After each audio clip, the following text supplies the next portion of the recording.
अभिव्यक्ति, विश्वास, धर्म और उपासना की स्वतंत्रता, प्रतिष्ठा और अवसर की समता प्राप्त करने के लिए तथा उन सब में व्यक्ति की गरिमा और राष्ट्र की एकता और अखंडता सुनिश्चित करने वाली बंधुता बढ़ाने के लिए दृढ़ संकल्प होकर अपनी इस संविधान सभा में आज तारीख 29 नवंबर 1949 ईस्वी मिति मार्गशीर्ष शुक्ल सप्तमी 2006 विक्रमी को एकता द्वारा इस संविधान को अंगीकृत, अधिनियमित और आत्मसमर्पित करते हैं। भारत माता की संविधान, बाबा साहब,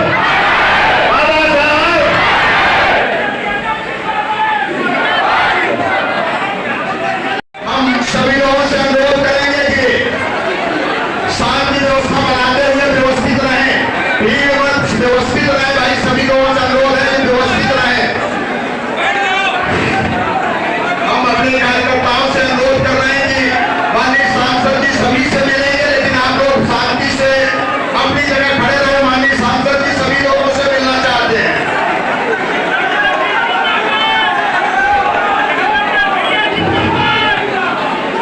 आपने अभी तक आपको पूरा सहयोग किया है, थोड़ा सहयोग और करिए।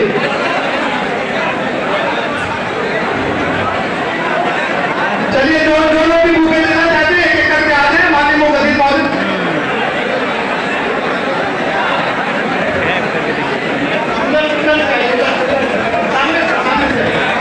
सामने से चलो, हो गया तुम्हारा, हो गया, चलो हो गया, चलो जिनका हो गया वो नीचे उतरिए, आपके सामने से नीचे उतरिए, व्यवस्था दीजिए। क्यों आसानी कर रहे हैं? अनुशासनहीनता करेंगे आप। नीचे जाइए, नीचे जाइए।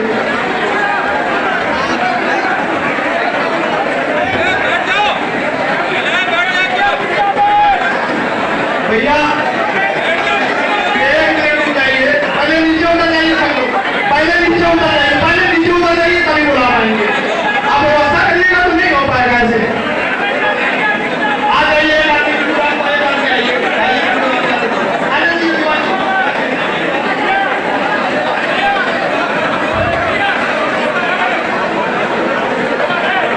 चलिए मैं मंच पर स्वागत के क्रम में पूर्ण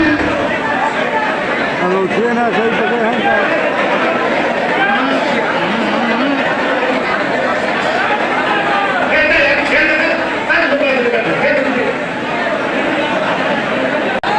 साथियों, स्वागत हो चुका। ये संविधान महान स्तंभ स्थापना दिवस का कार्यक्रम है। अब वो कार्यक्रम होने दीजिए। मेरा आग्रह है पैसे दीजिए जो माननीय हमारे राष्ट्रीय अध्यक्ष जी मुख्यमंत्री जी को भेजे हैं, माननीय सांसद धर्मेंद्र जी का, जो माननीय आरक्षण विधान महान स्तंभ दिवस का कार्यक्रम है, उसमें हम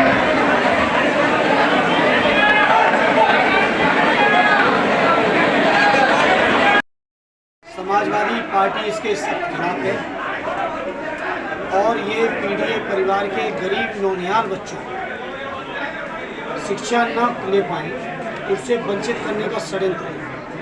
आप लोगों को पत्रकार साथियों सोचना चाहिए कितनी संवेदनहीन सरकार है कि जो बच्चे जिनकी उम्र 3, 4, 5, 6, 8, 10 साल है, उन बच्चों की पढ़ाई भी बर्दाश्त नहीं कर पा रहे। और इसीलिए हम सबके नेता आदरणीय अखिलेश जी ने कहा है कि सरकार चाहे जितना षड्यंत्र करे, ये विद्यालय बंद नहीं होंगे और पीड़ित परिवार के लोग मिलकर इन विद्यालयों को चलाएंगे और जनता के बीच भी साफ हो जाएगा कि आखिर ये लोग किस सोच के लोग हैं।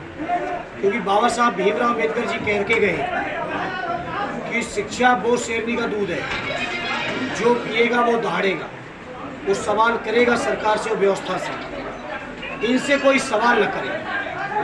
मैं समझता हूँ स्वतंत्र मीडिया के कुछ पत्रकार साथियों को छोड़ दो तो मीडिया भी सवाल करने से बच रही है। मेन स्ट्रीम की मीडिया सवाल नहीं कर रही है। इसी तरह ही आने वाली पीढ़ियाँ इनसे सवाल न करें। ये षड्यंत्र, समाजवादी लोग इस षड्यंत्र से लड़ेंगे और विद्यालय चलवाएंगे। सर, आपके पास तो समाजवादी कुटिया नाम से जौनपुर में चल रहा है, क्या इसका विस्तार किया जा सकता है? इसके ऑप्शन नहीं, वो तो हो जाएगा। वो तो हमारे नौजवान उत्साहित साथी ने एक कार्यक्रम बनाया है और पूरी पार्टी के लोगों ने उसका उत्साह बढ़ाने का भी काम किया है। वो तो कार्यक्रम पार्टी के चलेंगे। साथ ही साथ शिक्षा का जहाँ तक सवाल है, इस पर हम लोग दृढ़ संकल्पित हैं, ये विद्यालय बंद नहीं होगा। आपकी महिला सांसद इकरा हसन के ऊपर जो अभद्र टिप्पणी की गई है, उस पर क्या कहना चाहेंगे? अभद्र टिप्पणी करने वालों को सरकार प्रोत्साहित कर रही है, सम्मानित कर रही है। इसीलिए वो महिलाओं की गरिमा भी नहीं देख रहे। वो किसी भी स्तर पर, चाहे ये एडीएम सहारनपुर का सवाल जो आपने उठाया हो, चाहे एक सीओ साहब थे संबल के, उनका सवाल हो, या इस तरह के और अधिकारी जो पीडीएफ परिवार के जनप्रतिनिधियों को अपमानित कर रहे हैं, उनको ये सरकार प्रोत्साहित कर रही है। लेकिन ये प्रोत्साहित करने वाले अधिकारियों को भी एहसास होना चाहिए कि आखिर जनता का मूड क्या है। आए दिन लगातार जौनपुर में हत्याएं हो रही हैं सर, कानून व्यवस्था को लेकर क्या कहना चाहेंगे? कानून व्यवस्था न केवल जौनपुर की बल्कि पूरे उत्तर प्रदेश की बद से बदतर है। महिलाएं सुरक्षित नहीं हैं। आए दिन हमले हो रहे हैं। लखनऊ राजधानी से लेके हर स्तर पर, हर जगह, कहीं भी आप चले जाइए, चाहे आप गोरखपुर से सहारनपुर तक, गाजीपुर से गाजियाबाद तक, या नेपाल सीमा से लेके मध्य प्रदेश की सीमा तक, उत्तर प्रदेश के हर इलाके में कानून व्यवस्था बद से बदतर है। क्योंकि मुख्यमंत्री जी को ने खुद ही ठोक दो वाले योजना चला रखी है। और मैं तो संसद में मिलता रहता हूँ। अब तो उनके अपने भी लोग पीड़ित हैं। कभी जाके सुनिएगा गोरखपुर के सांसद का दर्द क्या है। ओम प्रकाश राजभर लगातार आपकी पार्टी पर हावी है, जब से गठबंधन टूटा है। मैं समझता नहीं हूँ, मैं समझ नहीं पा रहा हूँ मीडिया के साथी क्यों इतना गंभीरता से ले रहे हैं। आखिर मऊ की जनता से भी आप सब कुछ सीखो। मऊ की जनता ने पूर्वी उत्तर प्रदेश की सबसे बड़ी हार से हराते हुए उन्हें सम्मानित करके भेजा है। अरे कुछ तो मीडिया के साथियों जनभावनाओं का सम्मान करो। उन्होंने एक बात ये कही थी कि जो जिस जाति का है उसी जाति का काम करे, यानी अन्य जाति के लोग क्या करें? देखिए, वो कोई क्या है जो उनकी बातों का अनुसरण करे कोई, या उनकी बातों का जवाब दे। मैंने इसीलिए कहा कि मऊ की जनता के कुछ जनादेश है, उसका आप सम्मान करो। सर, ये बिहार में जो इलेक्शन होने वाला है, उसमें वोटर लिस्ट में वोटरों के नाम काटने का और जोड़ने का खेल चल रहा है, इसके बारे में आप बताइए। इसके बारे में समाजवादी पार्टी आदरणीय राष्ट्रीय अध्यक्ष जी के नेतृत्व में बहुत मजबूत लड़ाई लड़ रही है। और पूरा इंडिया अलायंस या पूरा विपक्षी दल, आप देख रहे हैं पिछले 4-5 दिनों से, पिछले पूरे हफ्ते हम लोगों ने संसद को इसी मुद्दे पे ठप रखा। अब सोचिए, सिद्धांतों में ये कहते हैं चुनाव आयोग के लोग, हम चाहते हैं ज़्यादा से ज़्यादा लोग वोट डालें, और कर क्या रहे हैं, ज़्यादा से ज़्यादा वोट ना पड़ पाए। आज जहाँ बिहार में 2/3 हिस्सा जुलाई में, अगस्त के महीने में बाढ़ का शिकार रहता हो, उस बिहार के अंदर 25 दिनों के अंदर सारे डॉक्यूमेंट, मैं क्रॉस बात कह रहा हूँ। दूसरी तरफ से चुनाव आयोग ने कहा कि 22 लाख लोगों की डेथ हुई है। अगर चुनाव आयोग ये मानता है 22 लाख लोगों की डेथ हुई है बिहार में, तो मैं विपक्षी पार्टियों की तरफ से आयोग से कहूँगा कि उन 22 लाख लोगों के केवल 13 महीने के अंदर, क्योंकि 13 महीने पहले लोकसभा का चुनाव हुआ है, 13 महीने के अंदर के 22 लाख लोगों के डेथ सर्टिफिकेट जारी करे चुनाव आयोग। और अगर चुनाव आयोग ये मानता है कि बिहार के 56 लाख वोट गलत थे, 40 लोकसभाओं का प्रांत है बिहार, तो आप जोड़िए ऑन एन एवरेज पर लोकसभा पर 1,40,000 वोट गलत है।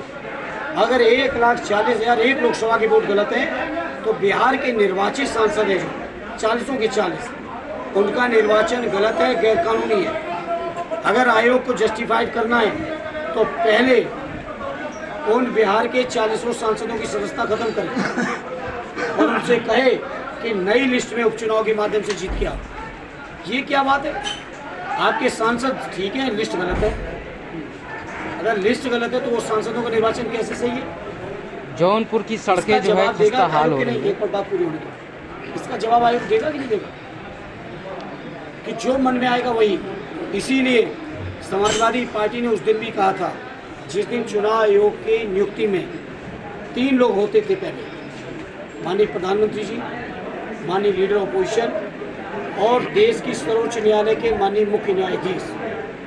आयोग ने, सरकार ने कानून बनाकर उस समिति से माननीय मुख्य न्यायाधीश को बाहर कर दिया और उसमें एक कैबिनेट के एक मंत्री को जोड़ लिया। तो आज समझ लो सरकार की मंशा क्या थी। आज उसी मंशा को पूरा करने का प्रयास आयोग कर रहा है। लेकिन बिहार की जनता, और अब तो उन्होंने नोटिफिकेशन कर दिया पूरे देश में आएगी, SIR पूरे देश में आना है। लेकिन सर ये आप देश की जनता को, प्रदेश की जनता को समझाने में विफल हो रहे हैं क्या कि चुनाव आयोग जो है कठपुतली बन गया है? नहीं, विफल नहीं हो रहे हैं, विफल नहीं हो रहे हैं।